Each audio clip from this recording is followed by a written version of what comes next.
सोचिए, रेगिस्तान के बीच एक आरवी तेज रफ्तार से भाग रही है। अंदर एक आदमी है, सिर्फ अंडरवियर और गैस मास्क में। पीछे से पुलिस सायरन की आवाज आ रही है और तभी वह आदमी कैमरा ऑन करता है और कहता है, अगर आप ये वीडियो देख रहे हैं तो शायद मैं मर चुका हूँ। यहीं से शुरू होती है दुनिया की सबसे iconic web series Breaking Bad. अब कहानी सीधे 3 हफ्ते पीछे जाती है। कहानी शुरू होती है वॉल्ट के 50वें जन्मदिन से। वॉल्ट एक बहुत ही होनहार केमिस्ट था, लेकिन आज वह एक मामूली स्कूल में केमिस्ट्री टीचर है। उसकी जिंदगी बेहद बोरिंग है। घर पर उसकी प्रेग्नेंट पत्नी स्काइलर वाइट है और एक बेटा है वॉल्ट जूनियर, जिसे सेरिब्रल पॉल्जी है, जिसकी वजह से वह ठीक से बोल और चल नहीं पाता। पैसों की हालत इतनी खराब है कि वॉल्ट को स्कूल के बाद एक कार वॉश में भी काम करना पड़ता है ताकि घर का खर्च चल सके, जहाँ उसके अपने ही स्टूडेंट्स उसका मजाक उड़ाते हैं। लेकिन असली झटका तब लगता है जब वॉल्ट को पता चलता है कि उसे फेफड़ों का कैंसर यानी लंग कैंसर है और उसके पास जीने के लिए बहुत कम समय बचा है। एक दिन वॉल्ट अपने साले हैंक श्रेडर के साथ एक ड्रग रेड पर जाता है। हैंक एक DEA एजेंट है। रेड के दौरान वॉल्ट खिड़की से भागते हुए अपने एक पुराने स्टूडेंट को देखता है, जेसी पिंकमैन। यही वॉल्ट के दिमाग में एक खतरनाक आइडिया आता है। वह जेसी को ढूंढता है और उसे ब्लैकमेल करता है, या तो मेरे साथ मेथ बनाओ या मैं तुम्हें पुलिस के हवाले कर दूंगा। वॉल्ट का मकसद साफ है, मरने से पहले अपने परिवार के लिए इतने पैसे छोड़ जाना कि उन्हें कभी किसी के सामने हाथ न फैलाना पड़े। वॉल्ट स्कूल से लैब का सामान चुराता है और वह और जेसी एक पुरानी RV लेकर रेगिस्तान निकल जाते हैं। जब वॉल्ट मैथ बनाता है तो जेसी हैरान रह जाता है। उसने आज तक इतनी प्योर मैथ नहीं देखी थी। ये वॉल्ट की केमिस्ट्री का जादू था। ये मैथ शहर के ड्रग डीलर क्रेजी आर्ट तक पहुंचती है। लेकिन जब क्रेजी आर्ट और उसका कजिन एमिलियो वॉल्ट से मिलने आते हैं तो उन्हें शक होने लगता है कि वॉल्ट कोई पुलिस वाला है। डील बिगड़ जाती है। एमिलियो जेसी को पीटता है और वॉल्ट को जान से मारने की धमकी देता है। यहीं वॉल्ट पहली बार अपना मास्टरमाइंड रूप दिखाता है। वह RV के अंदर फॉस्फाइन गैस बनाता है, जिससे दोनों डीलर बेहोश हो जाते हैं। वॉल्ट वहां से RV लेकर भागता है, लेकिन वैन गड्ढे में फंस जाती है। यही वो सीन है जो हमने शुरुआत में देखा था। वॉल्ट बिना पैंट के खड़ा है। उसे लगता है कि पुलिस आ रही है और वह सुसाइड करने की कोशिश करता है, लेकिन वो फायर ट्रक्स होती है। अब वॉल्ट पहले वाला डरा हुआ इंसान नहीं है। जब एक लड़का उसके बेटे का मजाक उड़ाता है तो वॉल्ट उसे सरेआम पीट देता है। रात में जब स्काइलर उससे पूछती है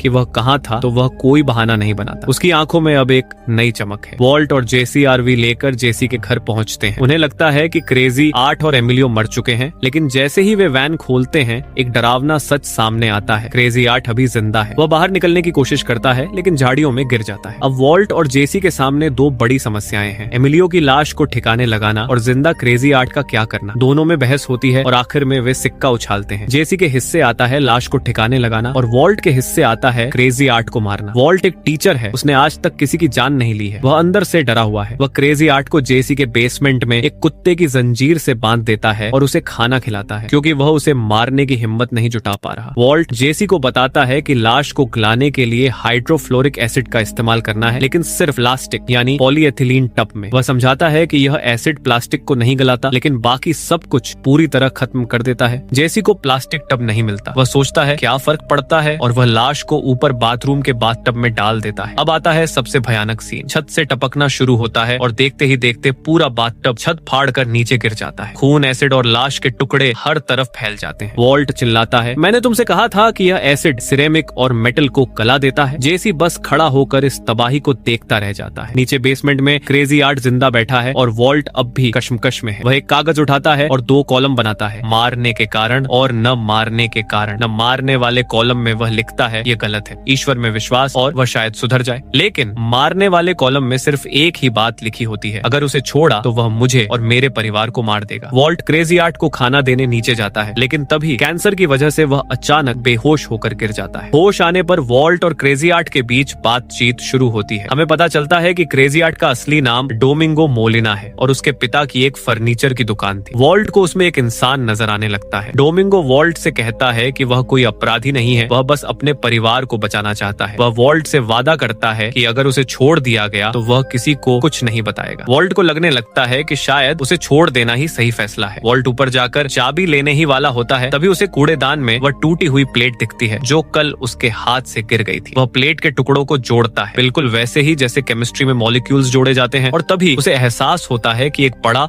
और नुकीला टुकड़ा गायब है। वॉल्ट का खून ठंडा पड़ जाता है। उसे समझ आ जाता है कि जब वह बेहोश था तब डोमिंगो ने वह टुकड़ा चुरा लिया था ताकि मौका मिलते ही वॉल्ट की गर्दन काट सके। सारी हमदर्दी और दोस्ती सिर्फ एक नाटक थी। वॉल्ट वापस बेसमेंट में जाता है और डोमिंगो से सीधे पूछता है कि क्या उसके पास प्लेट का टुकड़ा है। डोमिंगो समझ जाता है कि वह पकड़ा गया है और हमला करने की कोशिश करता है, लेकिन वॉल्ट जंजीर को पीछे से खींचता है। यहाँ एक बेहद दर्दनाक और खौफनाक सीन आता है जहाँ वॉल्ट रोते हुए डोमिंगो का गला घोंट देता है। डोमिंगो आखिरी कोशिश में अपनी जेब से नुकीला टुकड़ा निकालकर वॉल्ट की जांघ में घोंप देता है। वॉल्ट चिल्लाता है आई एम सॉरी, लेकिन वह रुकता नहीं है। अंत में डोमिंगो मर जाता है। वॉल्ट अब एक कातिल बन चुका है। वह लाश को एसिड से गायब करता है और अपनी कार के पास खड़े होकर एक गहरी सांस लेता है। उसे एहसास हो जाता है कि उसकी पुरानी जिंदगी खत्म हो चुकी है। घर जाकर वह स्काइलर के पास बैठता है। स्काइलर को लग रहा है कि वॉल्ट कुछ छुपा रहा है। वॉल्ट बस इतना कहता है, स्काइलर मुझे तुम्हें कुछ बताना है। इसके बाद वह स्काइलर, वॉल्ट जूनियर, हैंक और मैरी को बताता है कि उसे लंग कैंसर है। पूरा परिवार सदमे में चला जाता है। स्काइलर रोने लगती है। वॉल्ट जूनियर अपने पिता की हालत देखकर टूट जाता है और हैंक, जो हमेशा मजाक उड़ाता था, भावुक हो जाता है। वह वॉल्ट से वादा करता है कि चाहे कुछ भी हो जाए वह उसके परिवार का ख्याल रखेगा, लेकिन वॉल्ट को यह सहानुभूति अच्छी नहीं लगती। दूसरी तरफ जेसी पिंकमैन पूरी तरह टूट चुका है। पिछली घटनाओं ने उसे इतना डरा दिया है कि उसे हर जगह पुलिस और लाशें नजर आने लगती हैं। वह सब कुछ छोड़कर अपने माता पिता के आलीशान घर वापस चला जाता है। यहाँ हमें जेसी का एक अलग रूप दिखता है। उसके माता पिता उसे एक नशेड़ी और हारे हुए इंसान की तरह देखते हैं। जेसी अपने छोटे भाई से मिलता है जो हर तरह से परफेक्ट है, लेकिन ट्विस्ट तब आता है जब जेसी को उसके भाई के कमरे में गांजा मिलता है। जब उनकी माँ वह गांजा पकड़ लेती है तो जेसी अपने भाई को बचाने के लिए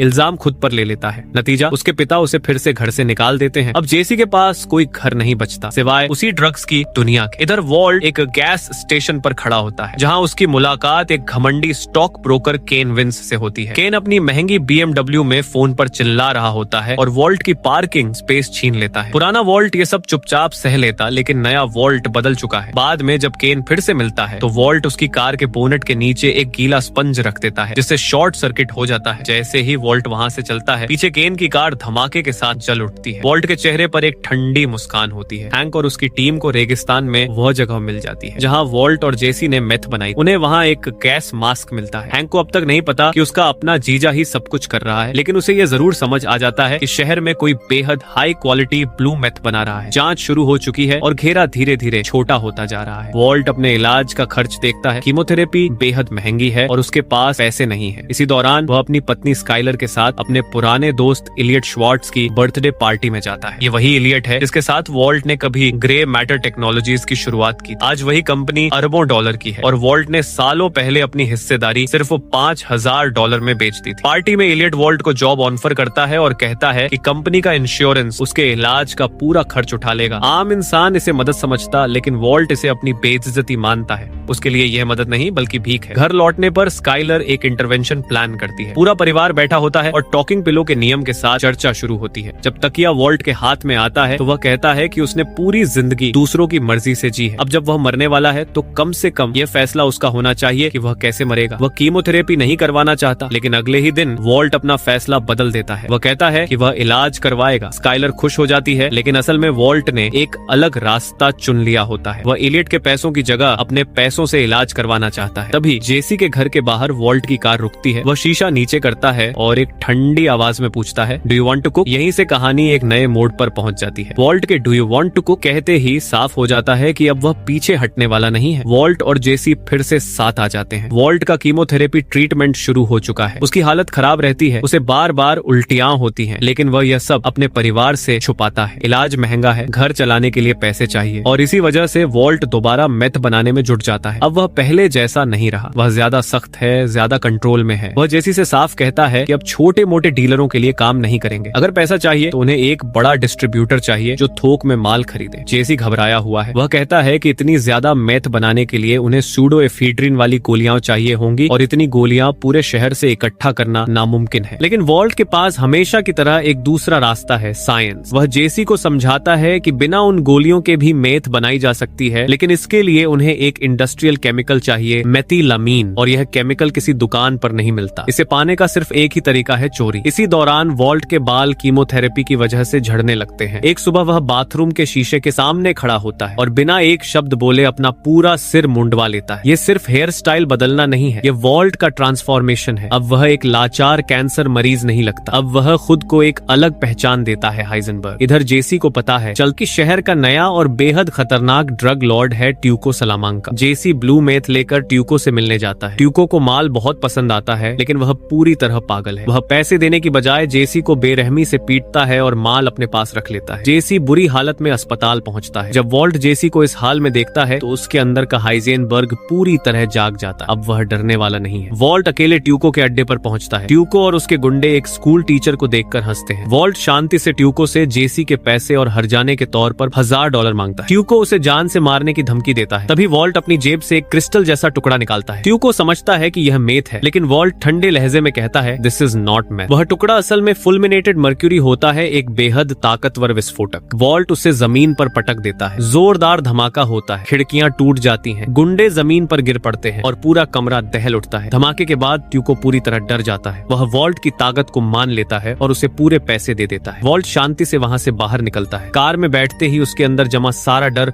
और गुस्सा बाहर निकल आता है। जोर जोर से चिल्लाता है। ये उसका पहला असली एड्रेनालिन रश है। अब वह सिर्फ जिंदा रहने के लिए नहीं बल्कि ताकत के लिए ये सब कर रहा है। इधर स्कूल में एक मीटिंग चल रही होती है जहां वॉल्ट और स्काइलर बैठे होते हैं। वॉल्ट अब अपनी डबल लाइफ का आदी हो चुका है। दूसरी तरफ ट्यूको की डिमांड बहुत बड़ी है। वह हर हफ्ते 2 पाउंड मैथ चाहता है। जेसी घबरा जाता है। उसे लगता है कि यह मुमकिन नहीं है, लेकिन वॉल्ट पहले से प्लान बना चुका होता है। वॉल्ट घर पर थर्माइट बनाता है, एक ऐसा केमिकल जो लोहे को भी मोम की तरह पिघला सकता है। रात के अंधेरे में वॉल्ट और जेसी एक केमिकल गोदाम में घुसते हैं। वॉल्ट थर्माइट से ताला पिघलाता है और दोनों भारी भरकम मेथिलामाइन का ड्रम चुरा कर वहां से निकल जाते हैं। ये पहली बार है जब हम वॉल्ट को पूरी तरह एक मास्टरमाइंड की तरह काम करते हुए देखते हैं। उधर घर पर एक अलग ड्रामा चल रहा होता है। स्काइलर की बहन मैरी श्रेडर उसे एक महंगा हीरे का ब्रेसलेट गिफ्ट करती है, लेकिन जब स्काइलर उसे वापस करने दुकान जाती है तो उसे पता चलता है कि वह ब्रेसलेट चोरी का है। मैरी को क्लेप्टोमेनिया की बीमारी है। स्काइलर पहली बार समझती है कि इस परिवार में सिर्फ वॉल्ट ही नहीं बल्कि हर कोई किसी न किसी तरह के झूठ और गुनाह में उलझा हुआ है। अब आता है सीजन का सबसे नर्व रेकिंग सीन। वॉल्ट और जेसी एक कबाड़खाने में ट्यूको से मिलने जाते हैं। वॉल्ट उसे अपना नया माल देता है जो इस बार नीला नहीं है। ट्यूको को शक होता है, लेकिन वॉल्ट उसे समझाता है कि यह केमिस्ट्री का कमाल है और इसकी क्वालिटी पहले से भी बेहतर है। ट्यूको माल चखता है और खुश हो जाता है। वह पैसे देता है। तभी ट्यूको का एक आदमी नोडोज बीच में कुछ बोल देता है। ट्यूको इसे अपनी बेइज्जती समझता है और गुस्से में आकर सरेआम अपने ही आदमी को तब तक पीटता है जब तक वह अधमरा नहीं हो जाता। वॉल्ट और जेसी ये सब खड़े खड़े देखते रहते हैं। अब उन्हें साफ दिख रहा है कि वे किस तरह के पागल और खतरनाक इंसान के साथ फंस चुके हैं। सीजन के आखिरी सीन में वॉल्ट घर लौटता है। स्काइलर उससे पूछती है कि वह कहाँ था। वॉल्ट कोई जवाब नहीं देता। वह बस उसे चूम लेता है। उसके चेहरे पर अब डर नहीं बल्कि अजीब सा आत्मविश्वास है। उसे पता है कि रास्ता बेहद खतरनाक है, लेकिन अब पीछे लौटने का कोई रास्ता नहीं बचा है। और इसी के साथ ब्रेकिंग बैड सीजन 1 खत्म होता है।